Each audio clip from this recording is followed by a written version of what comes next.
My dear friends, welcome back to my channel. ಇವತ್ತಿನ ಬ್ಲಾಗ್ನ ಶುರು ಮಾಡ್ತಾ ಇದ್ದೀನಿ.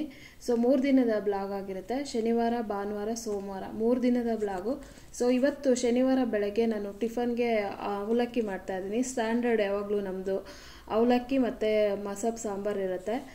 ಆಲ್ಮೋಸ್ಟ್ ಜನ ನಮ್ಮ ಸಬ್ಸ್ಕ್ರೈಬರ್ ಕೂಡ ಗೊತ್ತಾಗಿದೆ ನೀವು ಮಸಬ್ ಸಾಂಬಾರೇ ಶನಿವಾರ ಮಾಡೋದು ಅಂತ. ನನಗೆ ಕೂಡ ಹೇಳ್ತಾರೆ ಫೋನಲ್ಲಿ. ಆವಾಗ ನನಗೆ ಆಗಲೇ ನಿಮಗೂ ಕೂಡ ಗೊತ್ತಾಗಿದೆ ನಮ್ಮ ಮನೇಲಿ ಏನು ಮಾಡ್ತೀವಿ ಶನಿವಾರ ಅಂತ ಹೇಳ್ಬಿಟ್ಟು ನಗ್ತಾ ಇರ್ತೀನಿ ನಾನು. ಹಾಗೆ ಮನೆಯೆಲ್ಲ ಕ್ಲೀನ್ ಮಾಡಿ ಮತ್ತು ಟಿಫನು ಎಲ್ಲ ಮಾಡಿಟ್ಟು ಸ್ನಾನ ಮಾಡಿಕೊಂಡು ನಾನು ದೇವ್ರ ಪೂಜೆಗೆ ಹೂ ಕಿತ್ಕೊಳ್ಳೋಣ ಅಂತೇಳಿ ಬಂದಿದ್ದೀನಿ. ಈಗಂತೂ ರೋಸಾ ಹೂ ಅಂತೂ ತುಂಬಾ ಬಿಡ್ತಾ ಇದೆ. ಎಲ್ಲ ಕಟ್ ಮಾಡಿ ಇಟ್ಟಿದ್ದೀನಿ ಫ್ರಿಡ್ಜ್ನಲ್ಲಿ. ಸುಮಾರು ಒಂದು kg ಅಷ್ಟು ನನಗೆ ರೋಸಾ ಹೂವೇ ಇದೆ, ಸ್ಟೋರ್ ಮಾಡಿ ಇಟ್ಟಿದ್ದೀನಿ. ಸೊ ಅದ್ರ ಜೊತೆಗೆ ನಾನು ದಾಸವಾಳ ಹೂವು ಕೂಡ ಬಿಡ್ತಾ ಇರುತ್ತಲ್ವ, ಎಲ್ಲ ಒಂದೊಂದು ಇಟ್ಟಿರ್ತೀನಿ. ಸೊ ಈ ಹೂವು ಎಲ್ಲ ಕಲೆಕ್ಟಾಗಿ ಸುಮಾರು 1 kg ಅಷ್ಟು ಹಾಗೇ ಇದೆ. ಸೊ ಈಗ ನಾನು ದಾಸವಾಳ ಹೂವನ್ನ ಕಿತ್ಕೊತಾ ಇದ್ದೀನಿ. ಆ್ಯಕ್ಚುಲಿ ಶನಿವಾರ ಅಷ್ಟೊಂದು ದಾಸವಾಳ ಹೂವು ಬಿಟ್ಟಿರಲಿಲ್ಲ. 3 ದಿನದ ಬ್ಲಾಗ್ನ ಯಾಕೆ ಹಾಕಿದ್ದೀನಿ ಅಂತಂದರೆ, ನನ್ನ ಹಸ್ಬೆಂಡ್ ಇತ್ತು ಅಂತಂದರೆ ನನಗೆ ವಿಡಿಯೋ ಶೂಟ್ ಮಾಡ್ಕೊಳ್ಳೋಕ್ಕೆ ಬಿಡಲ್ಲ, ಅಂದರೆ ಕೆಲಸ ಮಾಡೋದಕ್ಕೂ ಬಿಡಲ್ಲ, ವಿಡಿಯೋ ಶೂಟ್ ಮಾಡ್ಕೊಳ್ಳೋಕ್ಕೂ ಬಿಡಲ್ಲ. ಯಾವಾಗಲೂ ಕುತ್ಕೋಬಾ ಮಾತಾಡು ಅಂತ ಹೇಳ್ತಿರ್ತಾರೆ. ಹಾಗಾಗಿ 3 ದಿನ ಆಮೇಲೆ ನನಗೂ ಕೂಡ ಯಾವಾಗಲೂ ವಿಡಿಯೋ ಮಾಡಿಕೊಂಡು ವಾಯ್ಸ್ ಓವರ್ ಕೊಟ್ಟು ಎಡಿಟಿಂಗ್ ಮಾಡಿ ಬೋರ್ ಆಗಿತ್ತು. ಹಾಗಾಗಿ ಅಲ್ಲಲ್ಲಿ ಒಂದೊಂದು ಚಿಕ್ಕ ಕ್ಲಿಪ್ಪಿಂಗ್ಸ್ನ ಮಾಡ್ಕೊಂಡಿದ್ದೀನಿ. ಸೊ ನೋಡ್ತಾ ಇರ್ಬೋದು ಮಳೆ ನೀರೆಲ್ಲ ಎಷ್ಟೊಂದು ನಿಂತ್ಕೊಂಡಿದೆ ಅಂತ. ಇದಕ್ಕೆ ಅಷ್ಟೊಂದು ಏನೂ ಆಗಲ್ಲ. ಸೊ ಪಿಂಕ್ ಹೂವು ಇದೆಯಲ್ವಾ, ಅದಕ್ಕೆ ಇದು ಮಳೆ ನೀರು ಬಿತ್ತು ಅಂತಂದರೆ ಪೆಟಲ್ಸ್ ಎಲ್ಲ ಒಂಥರ ಕೊಳ್ತೋದಂಗೆ ಕಲರ್ ಚೇಂಜ್ ಆಗಿಬಿಡುತ್ತೆ. ರೆಡ್ ಕಲರ್ ಅಷ್ಟೊಂದು ಏನಾಗಲ್ಲ. ಸೊ ಇದನ್ನು ಬಿಟ್ಟರು ನನಗೆ ಚಿಂತೆ ಏನಿಲ್ಲ. ಆ ಪಿಂಕ್ ಕಲರ್ ಮಾತ್ರ ಮಗ್ಗಾಗಿ ಇದ್ದಾಗಲೇ ಕಟ್ ಮಾಡ್ಕೊಂಡ್ಬಿಡ್ಬೇಕು. ಸೊ ಹಾಗಾಗಿ ಅರಳಿರೋ ಹೂವು ಎಲ್ಲ ಇವಾಗ ರೋಸಾ ಹೂವನ್ನ ಕಿತ್ಕೊತಾ ಇದ್ದೀನಿ. ಯಾವಾಗಲೂ ನನಗೆ ಒಂದು ಕಮೆಂಟ್ ಬರ್ತಾ ಇರುತ್ತೆ, ನೀವು ಲಕ್ಕಿ ಹಾಗೆ ಹ್ಯಾಪಿ ಫ್ಯಾಮಿಲಿ ಅಂತ. ಈ ಹ್ಯಾಪಿ ಫ್ಯಾಮಿಲಿ ಹಿಂದೆ ಸಾಕಷ್ಟು ಕಷ್ಟಗಳಿರುತ್ತೆ ಪ್ರತಿಯೊಬ್ಬ ಮನುಷ್ಯನಿಗೂ, ನನಗೇ ಅಲ್ಲ, ಆಲ್ಮೋಸ್ಟ್ ಒಂದು 95% ಅಷ್ಟು ಜನ ಎಲ್ಲ ಕಷ್ಟಪಟ್ಟು ಒಂದು ಹಂತಕ್ಕಂತ ಬಂದಿರ್ತಾರೆ. ಅದೇ ಥರ ನಾನು ಕೂಡ. ಸೊ ಮದುವೆ ಆದಮೇಲೆ ನಮ್ಮ ಯಜಮಾನರು ಸ್ಟೇಟ್ ಗೌರ್ಮೆಂಟಲ್ಲಿ ಕೆಲಸ ಮಾಡ್ತಾಯಿದ್ರು, ಭೀಮನಕೊಲ್ಲಿಯಲ್ಲಿ, ಮೈಸೂರು ಹತ್ರ. ಸೊ ಅವ್ರ ಜೊತೆ ಅವ್ರು ಎಷ್ಟು ಕಷ್ಟಪಟ್ಟಿದ್ರು ಅವ್ರ ಜೊತೆ ನಾನು ಕೂಡ ಅಷ್ಟೇ ಕಷ್ಟಪಟ್ಟಿದ್ದೀನಿ. ಅದು ಮುಂದೆ ಕ್ಲಿಪ್ಪಿಂಗಲ್ಲಿ ಹೇಳ್ತೀನಿ ಯಾವ್ಯಾವ ಥರ ಕಷ್ಟಗಳು ನಮ್ಮ ಹಿಂದೆ ಇತ್ತು ಅಂತ. ಈ ಸ್ವಲ್ಪ ಮಗ್ಗಾಗಿರುತ್ತಲ್ವ, ಅದನ್ನು ಕೀಳಕ್ಕೆ ಮನಸ್ಸೇ ಬರಲ್ಲ. ಸೊ ಅದೇ ಮಳೆ ನೀರು ಬಿತ್ತು ಅಂದರೆ ಸುಮ್ಮನೆ ವೇಸ್ಟ್ ಆಗುತ್ತಲ್ಲ ಅಂಥೇಳಿ ಬೇಜಾರಲ್ಲೇ ಕಟ್ ಮಾಡ್ತಾಯಿದ್ದೆ. ಒಳ್ಳೆ ಗೊಂಚಲು ಬಂದಿತ್ತು. ಇನ್ನು ಇವಾಗಲೂ ಟೆರೆಸ್ ಮೇಲೆ ಇದೆ, ತೊಗೊಂಬಂದ್ಬಿಟ್ಟು ಅಂದರೆ ಒಂದು ಗ್ಲಾಸ್ಗೆ ನೀರು ಹಾಕ್ಬಿಟ್ಟು ಅದನ್ನು ಶೋಗೆ ಇಟ್ಬಿಡೋಣ ಕಟ್ ಮಾಡಿ ಅಂತ ಅಂದ್ಕೊಂಡಿದ್ದೀನಿ. ಸೊ ನೋಡ್ತಾ ಇರ್ಬೋದು ರೆಡ್ ಹೂವು ಮತ್ತು ಇದು ರೆಡ್ ರೋಸಾ ಮತ್ತು ಪಿಂಕ್ ರೋಸಾ ಎಷ್ಟೊಂದು ಹೂವು ಸಿಕ್ಕಿದೆ ಅಂತ ಅಂದ್ಬಿಟ್ಟು. ಸೊ ಇದನ್ನೆಲ್ಲ ತೊಗೊಂಡ್ಬಂದು ನಾನು ಎಲ್ಲೋ ಒಂದೊಂದು ದೇವ್ರಿಗೆ ಇಟ್ಟಿರ್ತೀನಿ. ಹಾಗೆ ನನಗೆ ದಾಸವಾಳ ಹೂವೇ ಇರುತ್ತಲ್ವ, ಅದೇ ಸಾಕಾಗುತ್ತೆ. ಅದಕ್ಕೋಸ್ಕರ ಫ್ರಿಜ್ಜಲ್ಲಿ ಸ್ಟೋರ್ ಮಾಡ್ಕೊತೀನಿ. ಹೂವು ಇಲ್ದಾಗ ಇಟ್ಟು ಪೂಜೆ ಮಾಡ್ತೀನಿ. ನೆಕ್ಸ್ಟು ಇನ್ನು ಶನಿವಾರ ನನಗೆ ವಿಡಿಯೋ ಕಂಟಿನ್ಯೂ ಮಾಡೋಕ್ಕಾಗಲಿಲ್ಲ. ಸೊ ಹಾಗಾಗಿ ಹಾಗೆ ರೆಸ್ಟ್ ಮಾಡಿಬಿಟ್ಟೆ. ನೆಕ್ಸ್ಟು ಭಾನುವಾರ ಭಾನುವಾರ ಬೆಳಗ್ಗೆನೇ ವಿಡಿಯೋ ಶೂಟ್ ಮಾಡಬೇಕಂತ ಇತ್ತು. ಸೊ ಬೆಳಗ್ಗೆನೇ ಮಂಜು ಹತ್ರ ಮಾತಾಡಿದ್ರಿಂದ ಮನೆ ಕೆಲಸಗಳೆಲ್ಲ ಫೋನಲ್ಲಿ ಮಾತಾಡ್ಕೊತಾನೆ ಮುಗಿಸ್ಬಿಟ್ಟೆ. ಆಮೇಲೆ ಟಿಫನ್ಗೆ ನಾನು ಮ್ಯಾಗಿ ಮಾಡಿದ್ದೆ. ಸೊ ಮ್ಯಾಗಿ ಮಾಡಿ ತಿಂದು ಅದಾದಮೇಲೆ ಚಿಕನ್ನ ತಂದಿದ್ರು ಇವರು.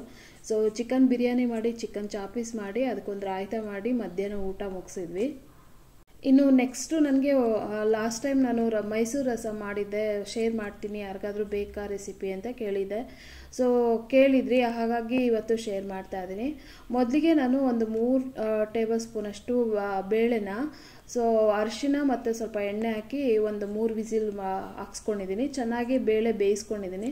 ನೆಕ್ಸ್ಟ್ ಇಲ್ಲಿ ಹುರ್ಕೊಳ್ಳೋಕ್ಕೆ ಇದು ರಸಂ ಪೌಡರ್ ಮಾಡ್ಕೊಳ್ಳೋದಕ್ಕೆ 1 ಸ್ಪೂನಷ್ಟು ಧನಿಯಾ, 1 ಸ್ಪೂನಷ್ಟು ಕಡಲೆಬೇಳೆ, 1 ಸ್ಪೂನಷ್ಟು ಜೀರಿಗೆ, ಸೊ ಒಂದು 7-8 ಕಾಳು ಮೆಣಸನ್ನ ಹಾಕಿ ಸ್ವಲ್ಪ ಫ್ರೈ ಮಾಡಿಕೊಂಡು, ಅದಾದಮೇಲೆ 2 ಒಣಮೆಣ್ಸಿನ್ಕಾಯಿ ಹಾಕಿದ್ದೀನಿ.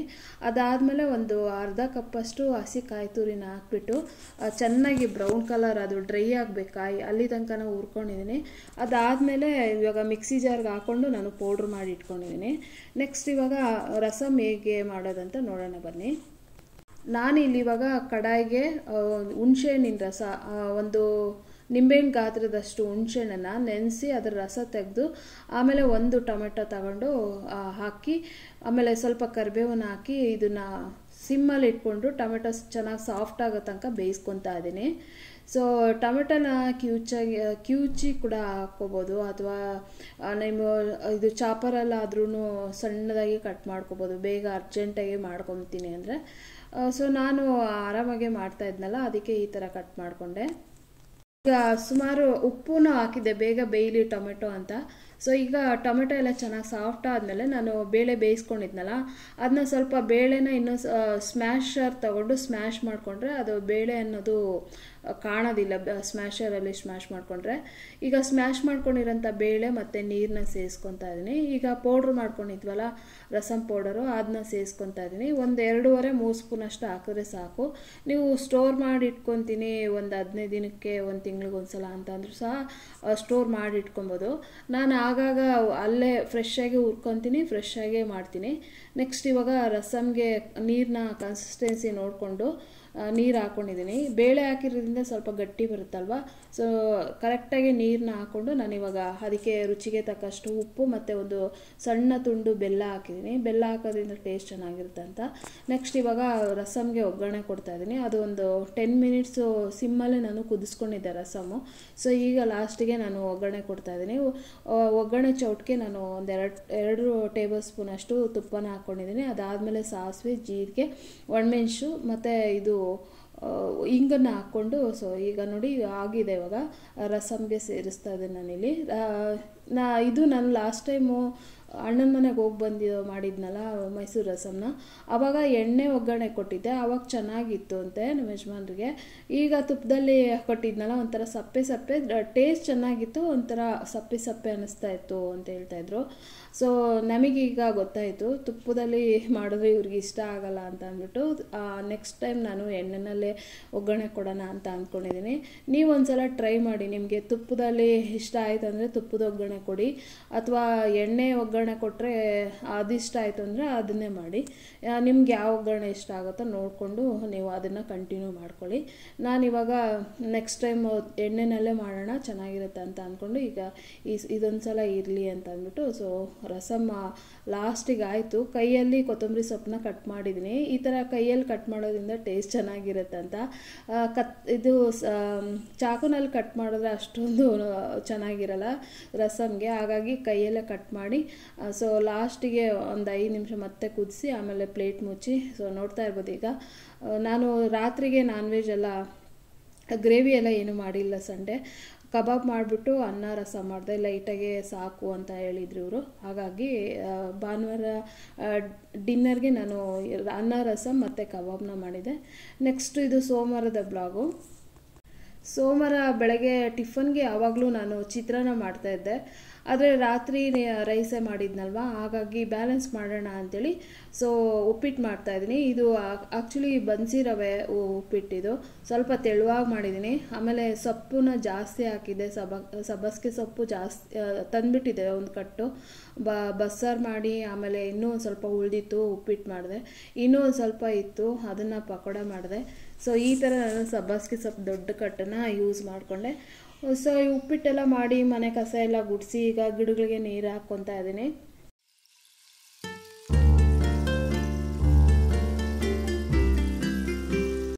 ಒಬ್ಬರು ವೀವರು ಶ್ರೀಗಂಧ ಬೆಳೆಯೋದಕ್ಕೆ ಇನ್ವೆಸ್ಟ್ ಮಾಡಿದ್ರೆ ಒಳ್ಳೇದ ಅಂತ ಕೇಳ್ತಾ ಇದ್ದಾರೆ. ನಿಮಗೆ ನಿಮ್ಮ ಜೋರ ಮಾತಾಡಿ.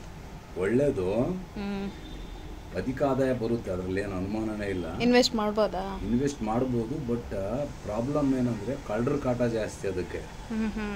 ಅದಕ್ಕೆ ಇನ್ವೆಸ್ಟ್ಮೆಂಟ್ ಮಾಡಿದ್ರೆ ಜಮೀನು ಸುತ್ತ CC ಕ್ಯಾಮ್ರಾಗಳು ಹಾಕೊಂಡು ಹಗಲು ರಾತ್ರಿ ಕಾವಲು ಕಾಯ್ಬೇಕು. ಕಳ್ಳರ ಕಾಟ ಜಾಸ್ತಿ ಇರೋದ್ರಿಂದ ತುಂಬಾನೇ ಕಷ್ಟ, ರಿಸ್ಕ್. ಆದಾಯ ಚೆನ್ನಾಗೈತೆ, ಬಟ್ ರಿಸ್ಕ್, ಸಿಕ್ಕಾಪಟ್ಟೆ ರಿಸ್ಕ್. ನಾಯಿಗಳು ಬೆಂಕಿ ಅಂತ ನಾಯಿಗಳು ಸಾಕೊಂಡಿರ್ಬೇಕು, ಒಳಗೆ ಯಾರನ್ನೂ ಬಿಡಬಾರ್ದವು. ಮತ್ತು ಆಮೇಲೆ CC ಕ್ಯಾಮ್ರಾ ಇರ್ಬೇಕು, ಅಲ್ಲಿ ಕಾವಲುಗಾರರು ಇರ್ಬೇಕು.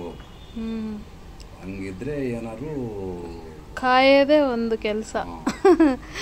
ಆದಾಯ ಚೆನ್ನಾಗಿದೆ, ರಿಸ್ಕು ಜಾಸ್ತಿ. ಊರಲ್ಲಿ ನಮ್ಮೂರಲ್ಲಿ ಇವರು ಗಂಧ ಹಾಕಿದ್ದಾರೆ, ಅಷ್ಟೊಂದು ಏನಿದು ಕಾವಲಿಲ್ಲ. ರಕ್ತ ಚಂದನ ನೀನು ಬೆಳೆಯಂಗೆ ಇಲ್ಲ, ಪರ್ಮಿಷನ್ ಇಲ್ಲ. ಹಾಕಿದ್ದಾರೆ ಊರಲ್ಲಿ, ಪರ್ಮಿಷನ್ ತಗೊಂಡು ಮಾಡ್ಬೋದು, ಬಟ್ ಲೈಸೆನ್ಸ್ ಕಷ್ಟ. ಇದಕ್ಕೂ ಸ್ಯಾಂಡಲ್ಗೂ ಲೈಸೆನ್ಸ್ ತಗೋಬೇಕು. ಲೈಸೆನ್ಸ್ ಪರ್ಮಿಟ್ ತಗೊಂಡೇ ಬೆಳಿಬೇಕು. ಫಾರೆಸ್ಟ್ ಡಿಪಾರ್ಟ್ಮೆಂಟಿಂದ ಪರ್ಮಿಟ್ ತಗೋಬೇಕು. ಬೈಬ್ಯಾಕ್ ಅವರೇ ಮಾಡ್ತಾರೆ, ಗೌರ್ಮೆಂಟೇ ಬೈಬ್ಯಾಕ್ ಮಾಡುತ್ತೆ. ಗೌರ್ಮೆಂಟು ಮಾಡುತ್ತೆ, ಪ್ರೈವೇಟ್ನವರು ಮಾಡ್ತಾರೆ, ಬಟ್ ಕಂಪಲ್ಸರಿ ಪರ್ಮಿಷನ್ ತಗೊಂಡು ಬೆಳಿಬೇಕು. ಹಿತ್ಕಾರಿ ಕರಿಯಪ್ಪ ಅಂತ ಇದ್ದಾರೆ, ಅವ್ರು ನರ್ಸರಿಲಿ ಸಿಗ್ತಾವರು ಈ ಗಿಡಗಳು. ಅದು ಯಲಹಂಕದಿಂದ ಮುಂದೆ ರಾಜನಕುಂಟೆ ಅಂತ ಬರುತ್ತಲ್ಲ, ರಾಜನಕುಂಟೆ ಹತ್ರ ಹಿತ್ಕಾರಿ ನರ್ಸರಿ ಅಂತ, ಕರಿಯಪ್ಪ ಅಂತ ಅವ್ರ ಹೆಸರು. ಅಲ್ಲಿ ಸಿಗುತ್ತೆ. ಅಲ್ಲಿ ಸಿಗಲ್ಲ. ಓನ್ಲಿ ಎಜುಕೇಶನ್ ಅಲ್ಲಿ. ಅವರು ಸರ್ಟಿಫೈಡು ನರ್ಸರಿ, ಅವ್ರದ್ದು ಗೌರ್ಮೆಂಟ್ ಸರ್ಟಿಫೈಡ್ ನರ್ಸರಿ ಅದು, ರಾಜನಕುಂಟೆ ಹತ್ರ ಇರೋದು. ಇಲ್ಲ ಫಾರೆಸ್ಟ್ ಡಿಪಾರ್ಟ್ಮೆಂಟ್ದವ್ರಿಗೆ ಹೇಳಿದರೆ ಅವರು ಪರ್ಮಿಟ್ ಕೊಡ್ತಾರೆ, ಅವ್ರ ಹತ್ರ ಅವೈಲಬಿಲಿಟಿ ಇದ್ದರೆ.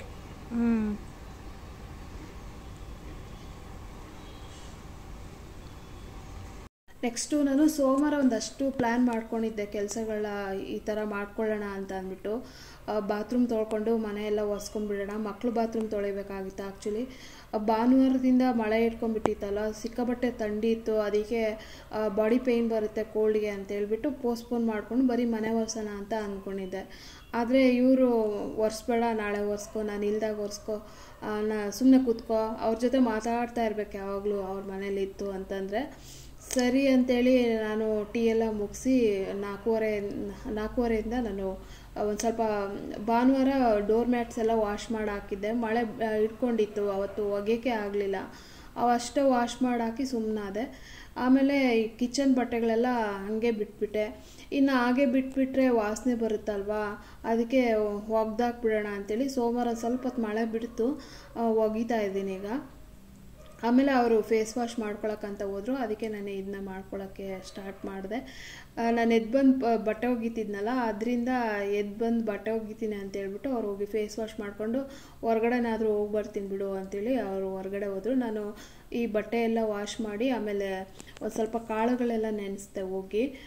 ಅವ್ರು ಹೇಳ್ತಾಯಿದ್ರು ವಾರದಲ್ಲಿ 3 ದಿನ ಬ್ರೇಕ್ಫಾಸ್ಟು ಮಾಡಬೇಡ, ಕಾಳು ಸಲಾಡ್ಗಳ ಮಾಡಿಕೊಡು. ಆಮೇಲೆ ಮಗ ಕೂಡ ಜಿಮ್ಗೆ ಹೋಗ್ತಾನಲ್ವ, ಪ್ರೋಟೀನ್ ತುಂಬ ಮುಖ್ಯ, ಪ್ರತಿದಿನ ಪ್ರೋಟೀನ್ ತಿನ್ನಲೇಬೇಕು ಅಂತೇಳಿ ಹೇಳ್ತಾಯಿದ್ರು. ಅದಕ್ಕೆ ಒಂದಷ್ಟು ಕಾಳುಗಳನ್ನ ನೆನೆಸ್ತಾ ಇದ್ದೀನಿ. ಒಂದಿನ ಹುಳಿ ಸಾಂಬಾರ್ಗಾಗುತ್ತೆ ಅಂತೇಳಿ ಮಿಕ್ಸ್ ಕಾಳು ನೆನೆಸಿದ್ದೀನಿ, ಇನ್ನೊಂದಿನ ಬಸ್ಸಾರ್ಗಾಗುತ್ತೆ ಅಂತೇಳಿ ಹುಳಿಕಾಳು ಮೊಳಕೆ ಕಟ್ಕೊಳ್ಳೋಕ್ಕೆ ಅಂತೇಳಿ ನೆನೆಸ್ತಾ ಇದ್ದೀನಿ. ಆಮೇಲೆ ಇದು ಹೆಸ್ರು ಕಾಳನ್ನು ಚಪಾತಿ ಒಟ್ಟಿಗೆ ಮೊಳಕೆ ಕಾಳು ಹೆಸ್ರು ಕಾಳು ಪಲ್ಯ ತುಂಬ ಚೆನ್ನಾಗಿರುತ್ತೆ ಒಂದಿನ ಅಂತೇಳಿ ಅದನ್ನು ನೆನೆಸ್ತಾ ಇದ್ದೀನಿ. ಹಾಗೆ ರಾಜ್ಮಾ ಕೂಡ ನೆನೆಸ್ತಾ ಇದ್ದೀನಿ. ಸೊ ಇದನ್ನು ಬೇಯಿಸಿ ಅವ್ರಿಗೆ ಸಲಾಡ್ ಮಾಡ್ಕೊಳ್ಳೋದಕ್ಕೆ ಅಂತೇಳಿ ನೆನೆಸ್ಕೊತಾ ಇದ್ದೀನಿ ಹೋಗೀಗ.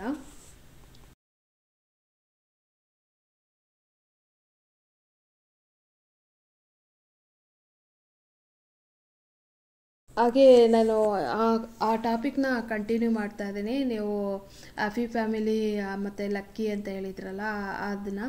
ಸೊ ಆವಾಗ ಅವರು ಮೈಸೂರಿಂದ ಏನೋ ಸ್ಟೇಟ್ ಗೌರ್ಮೆಂಟಲ್ಲಿ ಕೆಲಸದಲ್ಲಿ ಇದ್ರಲ್ವ, ನಮ್ಮ ತಾತ ತೀರ್ಕೊಂಡ ತಕ್ಷಣ ಅವ್ರಿಗೆ ಅಲ್ಲಿ ಕಾಡಲ್ಲಿ ಕೆಲಸ ಮಾಡೋಕ್ಕಾಗಲ್ಲ ಅಂಥೇಳಿ ರಿಸೈನ್ ಮಾಡಿ ಬಂದರು. ಆಮೇಲೆ ತಾತ ಒಂದು ಸ್ವಲ್ಪ ದಿನ ತೀರೋಗಿ ಒಂದು 3 ತಿಂಗಳು ಮನೇಲಿದ್ದು ಆಮೇಲೆ ಪ್ರೈವೇಟ್ ಕಂಪ್ನಿಗೆ ಸೇರಿಕೊಂಡ್ರು ಅವರು.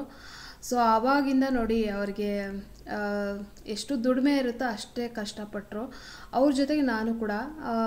ಅವರು ಕೆಲಸದ ಮೇಲೆ ಔಟ್ ಆಫ್ ಸ್ಟೇಷನ್ಗೆ ಅಂತ 2 ದಿನ 3 ದಿನ ಇರ್ತಾ ಇರಲಿಲ್ಲ. ಮದುವೆ ಆಗಿ 2.5 ವರ್ಷದವರೆಗೂ ನಮ್ಮ ಅಜ್ಜಿ ಜೊತೆನೇ ಇದ್ದೆ ನಾನು. ಎಷ್ಟು ದಿನ ಅಂತ ಅವ್ರ ಜೊತೆ ಇರೋಕ್ಕಾಗುತ್ತೆ, ಮಗುಗೆ ಹುಷಾರಿಲ್ಲ, ಏನಾದ್ರು ತಿನ್ನಬೇಕು ಅಂದರೆ ಕಾಸೆಲ್ಲ ಬೇಕಲ್ವಾ. ಹಾಗೆ ಅಪ್ಪ ಎಲ್ಲಿ ಅಪ್ಪ ಅಂತ ಕೇಳಿದಾಗ ನಾನು ಸಮಾಧಾನ ಮಾಡೋದಕ್ಕೂ ಕೂಡ ತುಂಬ ಕಷ್ಟ ಆಗುತ್ತಲ್ಲ. ಅದಕ್ಕೋಸ್ಕರ ಹೇಳಿದೆ ನಾನು, ಇಲ್ಲ ನೀವೆಲ್ಲಿರ್ತೀರ ಅಲ್ಲೇ ಇರ್ತೀನಿ ನಾನು, ಅಂತ ಹೇಳಿದೆ. ನಾನು ಮನೆಯಲ್ಲಿ ಇರಲ್ಲ, ಒಬ್ಬಳೇ ಇರಬೇಕಾಗುತ್ತೆ, ಮಗುನ ಕರ್ಕೊಂಡು ಅಂತ ಹೇಳ್ತಾಯಿದ್ರು. ಆಯಿತು ಇರ್ತೀನಿ ಅಂತೇಳಿ ಹಠ ಮಾಡಿ ನಾನು ಮೈಸೂರಿಗೆ ಹೋದೆ. ಮೈಸೂರಿಗೇನೋ ಹೋದೆ, ಆವಾಗ ರಿಯಾಲಿಟಿ ಗೊತ್ತಾಯಿತು. ಅವರು ನನ್ನನ್ನು ನನ್ನ ಮಗಳನ್ನ ಬಿಟ್ಟು 2 ದಿನ 3 ದಿನ ಆದರೂ ಮನೆಗೆ ಬರ್ತಾನೆ ಇರಲಿಲ್ಲ. ಆಫ್ಟರ್ ಸ್ಟೇಷನ್ ಕೆಲಸದ ಮೇಲೆ ಹೋದರೆ, ಆವಾಗ ನಾನು ಬೇರೆ ಕನ್ಸೀವ್ ಆಗಿದ್ನಲ್ವಾ, 6 ತಿಂಗಳು 7 ತಿಂಗಳಲ್ಲಿ ಸಿಕ್ಕಾಬಟ್ಟೆ ಅಂದರೆ ಸಿಕ್ಕಾಬಟ್ಟೆ ನರಕ ಅನುಭವಿಸಿದ್ದೀನಿ ಅಂತ ಹೇಳ್ಬೋದು. ಒಂದು 3 ತಿಂಗಳು ವಾಮಿಟಿಂಗು ಅದೆಲ್ಲ ಇರ್ತಿತ್ತು. ಅದಾದಮೇಲೆ ಒಂದು 6 ತಿಂಗಳಿಂದ ನನಗೆ ವೆಯ್ಟ್ ಕಮ್ಮಿ ಇದ್ದಿದ್ದರಿಂದ ಮಗು ಭಾರ ತಡೆಯೋಕ್ಕಾಗದೆ ಒಂದಿನ ನಮ್ಮೂರವರೇ ಮೈಸೂರಲ್ಲಿದ್ದರು, ಪ್ರೆಗ್ನೆಂಟ್ ಅಂತ ಅಂದ್ಬಿಟ್ಟು ಮನೆ ಊಟಕ್ಕೆ ಕರೆದಿದ್ರು. ಅವರಂತೂ ಸಿಕ್ಕಾಬಟ್ಟೆ ಅಡುಗೆಗಳೆಲ್ಲ ಮಾಡಿಬಿಟ್ಟಿದ್ರು. ಅವತ್ತು ಬೇರೆ ಅಮಾವಾಸ್ಯೆ ಅಂತೆ, ನಮಗೆ ಗೊತ್ತಿರಲಿಲ್ಲ, ನೋಡ್ದೇ ಹೋಗ್ಬಿಟ್ಟಿದ್ವಿ. ಅವತ್ತು ಮನೆಗೆ ಬರೋಷ್ಟೊತ್ತಿಗೆ ನನಗೆ ಎಡಗಡೆ ಸೊಂಟ ಎಡಗಡೆ ಕಾಲು ಅನ್ನೋ ಪೇಯ್ನ್ ಶುರು ಆಗ್ಬಿಡ್ತು. ಅವತ್ತಿಂದ ಡೆಲಿವರಿ ಆಗೋವರೆಗೂ ಆ ಪೇಯ್ನ್ ಹೋಗಿರಲಿಲ್ಲ. ಸೊ ಈ ಥರ ಸಿಕ್ಕಾಬಟ್ಟೆ ಅಂದರೆ ಸಿಕ್ಕಾಬಟ್ಟೆ ಕೂತ್ಕೊಳ್ಳೋಕ್ಕಾಗ್ತಿರಲಿಲ್ಲ, ನಿಂತ್ಕೊಳ್ಳೋಕ್ಕಾಗ್ತಾಯಿರಲಿಲ್ಲ, ಯಾವಾಗಲೂ ಮಲ್ಗೇ ಇರಬೇಕು, ಆ ರೀತಿ ಆಗ್ತಾಯಿತ್ತು. ಇವ್ರು ಬೇರೆ ಇರ್ತಾ ಇರಲಿಲ್ಲ. ಮಗುನ ನೋಡಿಕೊಂಡು ಮಂಚ ಇದ್ದರೂ ಕೂಡ ನಾನು ದೇವ್ರ ಮನೆ ಮುಂದೆ ನೀನೇ ನೋಡ್ಕೊಬೇಕು ನಮ್ಮನ್ನು ಅಂತ ಹೇಳ್ಬಿಟ್ಟು ಚಾಪೆ ಹಾಸ್ಕೊಂಡು ನನ್ನ ಮಗಳನ್ನ ಮಲಗಿಸ್ಕೊಂಡು ಚಾಪೆ ಮೇಲೆ ಮಲ್ಕೊಂಡ್ಬಿಡ್ತಿದ್ದೆ. ಅಷ್ಟೊಂದು ಕಷ್ಟ ಅನುಭವಿಸಿದ್ದೀನಿ ಮೈಸೂರಲ್ಲಿ ಇರೋಷ್ಟು ದಿನನೂ. ಅವರಿದ್ದಾಗ ಮಾತ್ರ ಹೊರಗಡೆ ಕರ್ಕೊಂಡೋಗಿ ನಮ್ಮನ್ನ ಖುಷಿ ಪಡಿಸ್ತಾಯಿದ್ರು. ಆಮೇಲೆ ಅವ್ರು ಹೋಯ್ತು ಅಂತಂದರೆ ಅದೆಷ್ಟು ಕಷ್ಟಪಡ್ತಾ ಇದ್ದೆ ಅಂತ ನನಗೆ ಮಾತ್ರ ಗೊತ್ತು. ಸೊ ಅದನ್ನು ಇನ್ನೊಂದು ದಿನ ಯಾವತ್ತಾದರೂ ಬ್ಲಾಗಲ್ಲಿ ಶೇರ್ ಮಾಡ್ಕೊತೀನಿ, ಯಾವ್ಯಾವ ಊರಲ್ಲಿ ಯಾವ್ಯಾವ ರೀತಿ ಇತ್ತು ಅಂತ. ಒಬ್ಬ ಮನುಷ್ಯನಿಗೂ ಅವರು ಎಲ್ಲ ಕಷ್ಟದಿಂದನೇ ಬಂದಿರ್ತಾರೆ, ಯಾರೂ ಸುಖದಿಂದ ಬಂದಿರಲ್ಲ. ನೋಡೋಕ್ಕೆ ಖುಷಿಯಾಗಿ ಕಾಣ್ಬೋದು ಅಷ್ಟೇ, ಎಷ್ಟೆಲ್ಲ ಕಷ್ಟಗಳಿರ್ತವೆ. ಸೊ ಒಂದು ಹಂತಕ್ಕೆ ಬಂದಮೇಲೆ ಖುಷಿಯಾಗಿರ್ತಾರೆ. ಅದೇ ರೀತಿ ನಂದು ಕೂಡ ನೆಕ್ಸ್ಟ್ ಯಾವಾಗಾರು ಇನ್ನೊಂದು ಬ್ಲಾಗಲ್ಲಿ ಶೇರ್ ಮಾಡ್ಕೊತೀನಿ ನಾನು. ಸೊ ಅದಕ್ಕೆ ಹೇಳೋದು ಪರಿವರ್ತನೆ ಜಗದ ನಿಯಮ ಅಂತ ಶ್ರೀಕೃಷ್ಣ ಮಹಾಭಾರತದಲ್ಲಿ ಬೋಧಿಸಿಲ್ವಾ? ಅರ್ಜುನನಿಗೆ ಏನು ಹೇಳ್ತಾರೆ ಹೇಳಿ? ಶ್ರೀಕೃಷ್ಣ 8 ಸಾಲುಗಳು ಅರ್ಜುನನಿಗೆ ಹೇಳೋದು ನೆನೆಸ್ಕೊಂಡ್ರೆ ನಮ್ಮ ಜೀವನ ಚೆನ್ನಾಗೇ ಇರುತ್ತೆ. ಆಗೋದೆಲ್ಲ ಒಳ್ಳೆಯದಕ್ಕೆ ಆಗಿದೆ, ಆಗೋದೆಲ್ಲದು ಒಳ್ಳೆಯದೇ ಆಗುತ್ತದೆ, ಆಗಲಿರುವುದು ಅದು ಒಳ್ಳೆಯದೇ ಆಗಲಿದೆ, ರೋಧಿಸಲು ನೀನೇನು ಕಳೆದುಕೊಂಡಿರುವೆ ಅಂತ ಹೇಳ್ತಾರಲ್ವಾ. ಆ 8 ಲೈನುಗಳು ನಾವು ನಮ್ಮ ಜೀವನಕ್ಕೆ ಅಳವಡಿಸ್ಕೊಂಡ್ರೆ ನಾವು ಯಾವಾಗಲೂ ಖುಷಿಯಾಗಿರ್ತೀವಿ. ಸೊ ಫ್ರೆಂಡ್ಸ್, ಇವತ್ತಿನ ಬ್ಲಾಗ್ ಇದಾಗಿತ್ತು. ಇವತ್ತಿನ ಬ್ಲಾಗ್ ನಿಮ್ಮೆಲ್ಲರಿಗೂ ಇಷ್ಟ ಆಗಿದೆ ಅಂತ ಅಂದ್ಕೊತೀನಿ. ಇಷ್ಟ ಆಗಿದ್ದರೆ please like, share, comment and subscribe to my channel. Thank you for watching my video. Next ವಿಡಿಯೋದಲ್ಲಿ ಸಿಗೋಣ. ಅಲ್ಲಿವರೆಗೂ ಬಾಯ್.